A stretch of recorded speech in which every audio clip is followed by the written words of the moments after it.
Di tangan para pejabat, kalung ini adalah harga diri yang luntur. Tapi di tangan seorang pandai besi Arab, kalung ini bahkan tak sebanding dengan lilitan sorban di kepalanya. Hari ini kita akan bahas soal muru'ah. Satu kata yang mulai langka, tapi pernah bikin penguasa dunia sekelas Raja Persia rasa kecil di hadapan rakyat biasa. Dulu, Raja Persia yang berjuluk Kisra, dia ini cerdas banget, sampai dijuluki Plato kedua. Suatu hari, dia ingin ngetes mentalitas orang-orang yang ada di sekitarnya. Di hadapan para menteri dan bos-bos besar kerajaannya, dia pamerin kalung mewah berhiaskan zamrud dan yakut. Nilainya sekitar 20.000 dinar emas. Itu setara 85 kg emas batangan hari. Dan kalau dirupiahkan, itu nilainya sekitar 212 miliar rupiah. Kisra bilang, siapa yang mau telanjang bulat sekarang juga? Kalung ini jadi miliknya. Tanpa mikir dua kali, para pejabat itu langsung buka baju. Mereka rebutan, sikut-sikutan tanpa sehelai benang pun di tubuh mereka. Hanya demi sebuah perhiasan. Jabatan mereka tinggi, tapi ternyata rasa malunya serendah itu. Gak lama setelah itu, Kisra manggil seorang pandai besi, dan dia berasal dari Arab, buat eksperimen yang sama. Di depan para menteri yang tadi habis telanjang bulat, Kisra nawarin kalung itu lagi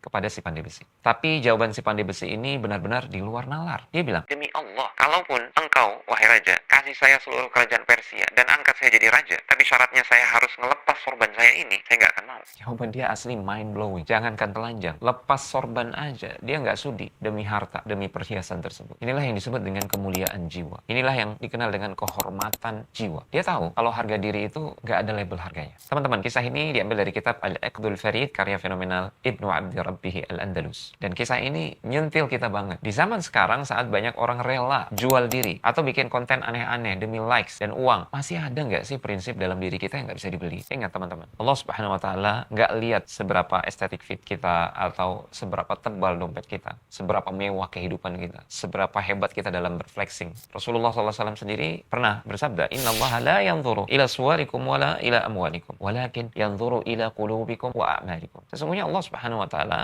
tidak melihat kepada rupa dan fisik kalian, tidak juga melihat kepada harta kalian, tapi dia melihat kepada hati dan amal perbuatan kalian. Sebagai penutup, dari kisah ini setidaknya ada 3 pelajaran hidup berharga buat kita. Yang pertama, harga diri itu segalanya. Pangkat dan harta bisa hilang dalam semalam, tapi muru'ah atau kehormatan diri adalah aset yang bakal kita bawa sampai ke hadapan Allah Subhanahu Wa Taala. Jangan pernah tukar harga dirimu sebagai seorang mukmin hanya dengan recehan dunia. Pelajaran yang kedua, jangan jadi budak dunia. Para menteri Kisra punya gengsi yang tinggi, jabatan yang tinggi, tapi mereka budak dunia, budak harta. Si pandai besi mungkin miskin harta, tapi dia raja atas dirinya sendiri. Belajarlah untuk bilang tidak pada sesuatu yang merendahkan martabatmu sebagai seorang muslim. Pelajaran ketiga, standar kemuliaan bukan di mata manusia. Orang mungkin bakal bilang si pandai besi itu bodoh karena nolak harta yang melimpah. Kesempatan untuk jadi orang kaya dalam sekejap. Tapi di mata Allah Subhanahu Wa Taala justru dialah pemenangnya. Teman-teman, ingat selalu, opini manusia itu sementara, sebagaimana dunia dan seisinya ini juga sementara. Tapi ridho Allah dan surganya itu selamanya. Gimana?